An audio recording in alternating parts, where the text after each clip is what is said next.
Medanta Medicity Hospital na MLA Balte bukan mangam hudre Delhi da wa phongdukre Chief Minister Khemchand ikai khumnakre Meeoi 2023 dagi horaki bakang masel gi tamthirba irang marakta sakhang daba singge mo amagi attack tamayok nakibada gi soktuna sahi ani Delhi gi tongan ba hospital sing deleng duna khara farak laba matung Surasanpur da leiba mayum da halak laba matung tha sigi tareta sor honba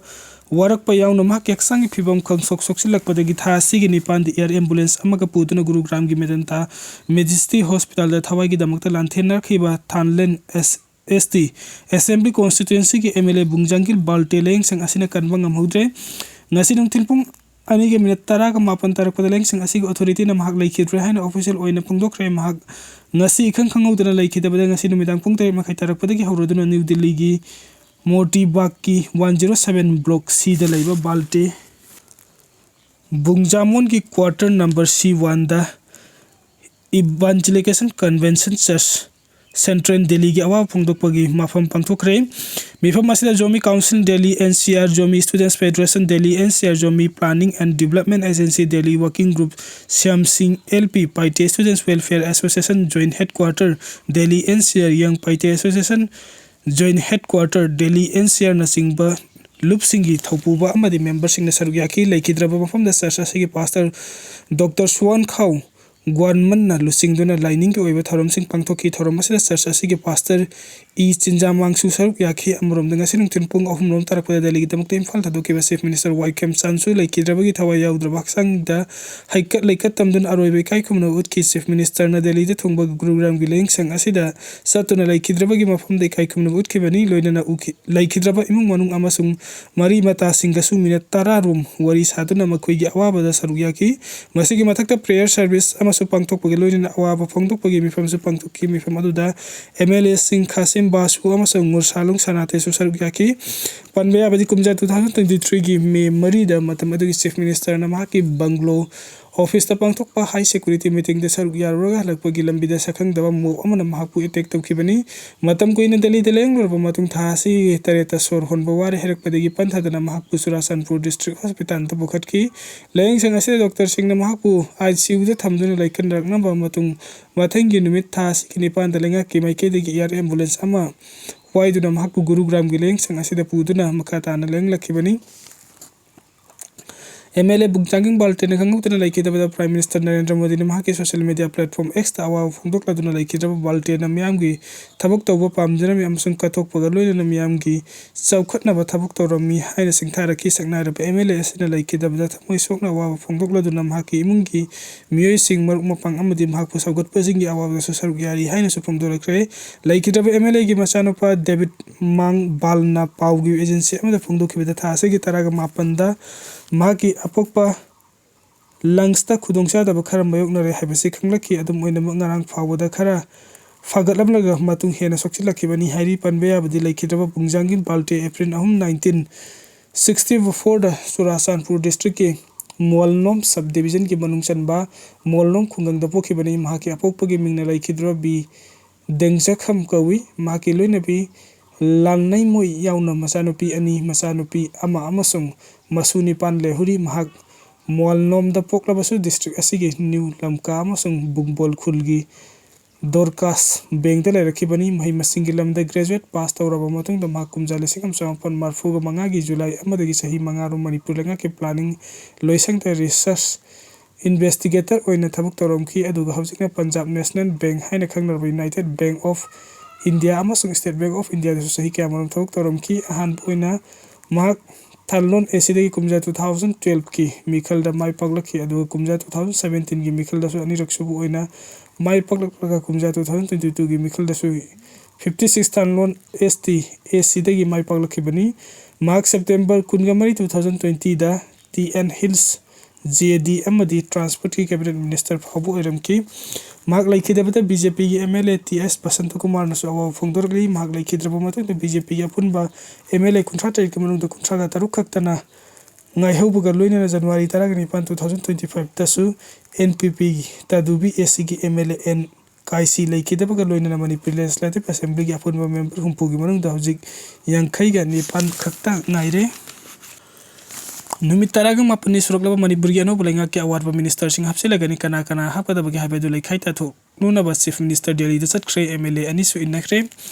थासिगी मरी दुमदांग वरम द Yumnam Khemchand chief minister ओइन वसक lobe गलोनि लमहा के deputy chief minister अनि निमसा किबगन अमसुंग lossy दिखो बुसु वसक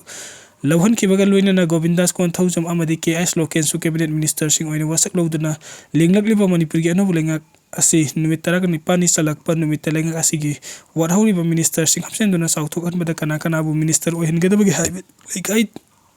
tathoklu ba chief minister Khemchand Delhi damakta imfan thadokre maga se nungtil pong ahumgi air india gi flight amade imfan airport gi Delhi damakta sat khibani ma ke khongsit asida MLA Ragumani amasung T Robindra suloinaki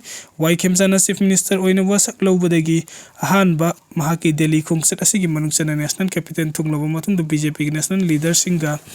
amasung union lenga ki maruiba minister kharga unaduna mahaki lenga towaliba minister sing hapsin bagi wafung khanna duna laikai tagani motorcycle sing the lakpa khulai paiba sing Nigeria the Meeoi yankai hatkre Nigeria gi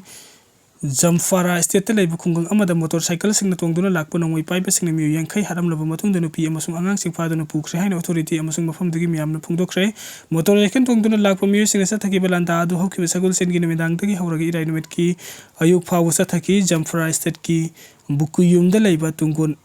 that say kungang the kulai pai sing na motorcycle sing the laglaga yum sing the nong makeup silam ki kulai pai sing adu gilanda the Meeoi yankai si ki bagal loin nupi amasung angang sing fa do puki bani bukuyum south ki lawmaker oiriba hamisu e faruna kulai pai sing aduna kungang amada motorcycle tongduna salaga Meeoi yankai adu har ki bani hai ki hamisu e faruna news agency Reuters tangarang phungdoki bada kulai paiba sing aduna fa aduna puki besing adu sabsaba masing khang ngamjri local official sing nathi bakhang draba Meeoi sing gi ming khomjin bagi thabuk makha tana sathari kulai paiba sing aduna kunja sing da landa sathadringai gi mangoina section warol gi khudam sing thamki khungang adu gi sahi nifuga mathai suraba Abdullah Sani ko Meeoi amana agency da thamloki ba warol amada motorcycle cham yankai gi mathak da tongduna lakhi ba kulai paiba sing aduna khungang adu da sangsi laktuna kiningai oiraba thabuk sing adu sathaki bani kulai paiba sing aduna khungang adu thadok tuna sat shroba matung da security force na section thorang lokhatlabasu mifa pipun gi paudi laitri kulai paiba sing adu gi landa da Meeoi ahum hatpi kraba imung amagi Meeoi amana phangdor ki bada nungai paiba sing ki landa atuna sagul sen gi ahing da Meeoi amata tumna dana mathwai hingna ba wana khangna ki hairi Nigeria gi awang amasung nongchup tang ba mafam sing da security na ki han khangan ba sing leptana sa tharak pagal loina na kulai paiba criminal gang sing amasung rival fighter sing na mafam adugi khunja sing da ki han khangan ba amasung mihat mi puncha thabagi thabuk sing nongmagi pak thok saw thoraki hairi Israel landmin Lebanon da sathaki balanda da Hezbollah gi luching ba yauna Meeoi tara hatkre Israel na Lebanon gi refugee camp da landa ki ba adu misam gi mayuk crime chathabani Hamas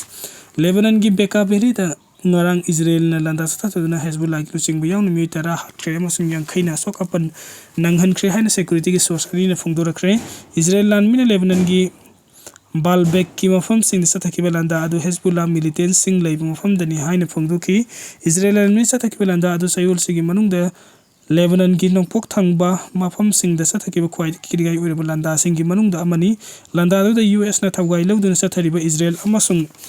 Site Islamist group Hezbollah gi marakta ceasefire thamnaki ba adu kahen na gi akiba leire Israel gi military na phongdoki ba da Lebanon gi Beka Valley gi nongpok thangba sarukta leiba Balbek area da hangliba Hezbollah command center sing the mai pakna randa sa thaki da Hezbollah gi senior official yauna Meeoi sing adu siki bani hairi kumja 2024 da US na asoba thawgai lawduna Israel amasung Iran na saugatpa Hezbollah militant group ka ceasefire kuyek pira duna lakhi bani Israel na ngamkhai lan na Iran na saugatpa militant group asiki mathakta lan taki bani US ka thawgai lawna duna sa thaki ba ceasefire adu hantok la henry hairi Israel amasung Hezbollah gi marakta ceasefire thamnaki ba matam adugi nakal ani gi marakta amana amabu ceasefire thugai haina maral sina duna lakhi amarom da Israel na thamlaki balanda adu bu Hamas na kan mumung du yaning du phungdok pagal loina leibak adu gi leibak refugee camp da Israel lan mina tamna landa sa thaki aduga micham gi mayokta crime sa thabani haina phungdoki Israel na Lebanon gi khathang bada hangliba Ain al-Hilwe Palestine refugee camp da lanjata tuna Hamas ki commander